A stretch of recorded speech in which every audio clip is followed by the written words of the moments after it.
আমার অনেক বান্ধবীরা বলে, তুই সারাদিন ঘরে থেকে কী পাস? আমি যে কী পাই তাদের কী করে বোঝাই?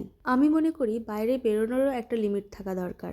কোনো দরকারি কাজে বন্ধু-বান্ধবীদের সঙ্গে দেখা করার জন্য অথবা নিজের একঘেয়েমিতা কাটানোর জন্য আমি বাইরে বেরোই। আমার বেশিরভাগ সময় কাটে আমার এই ঘরে বই পড়ে কিংবা মায়ের কাজে হেল্প করে আর বাড়ি ঘরদোর পরিষ্কার পরিচ্ছন্ন রেখে।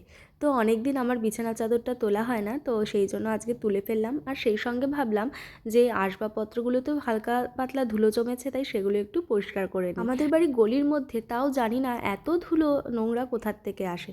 এখানে পুরো সাদা আস্তরণ পড়ে যায় এই টেবিলের ওপরে। তো এই যে আলমারিটাও একটু পরিষ্কার করে নিচ্ছি। তো এই যে আমার ঘরের ফাইনাল লুক, সব কিছু পরিষ্কার পরিচ্ছন্ন করার পর। আর এই আয়নায় এই যে আমি। আজকে সকালের টিফিনে মাকে আমার জন্য রুটি করতে বারণ করেছিলাম। আজকে একটু মুড়ি দিয়ে তরকারি খেতে ইচ্ছা করলো, যেরকম বাঁকুড়া বীরভূমে লোকজন খায়। তো এই যে মা ব্রোকলির তরকারি করেছিল, আর এই যে হচ্ছে গিয়ে মুড়ি। আমার তো খুবই ভালো লাগলো, একটু স্বাদ বদল মাঝে মাঝে করা উচিত। আর এখন এই দুপুর 12টা মতন বাজে, একটু চা বানালাম। যেহেতু আমার একটু হালকা ঠান্ডা লেগেছে, সেই জন্য আদা দিয়ে চা বানিয়েছি। তো বাবাকেও 1 কাপ দিলাম, আমি 1 কাপ নিলাম।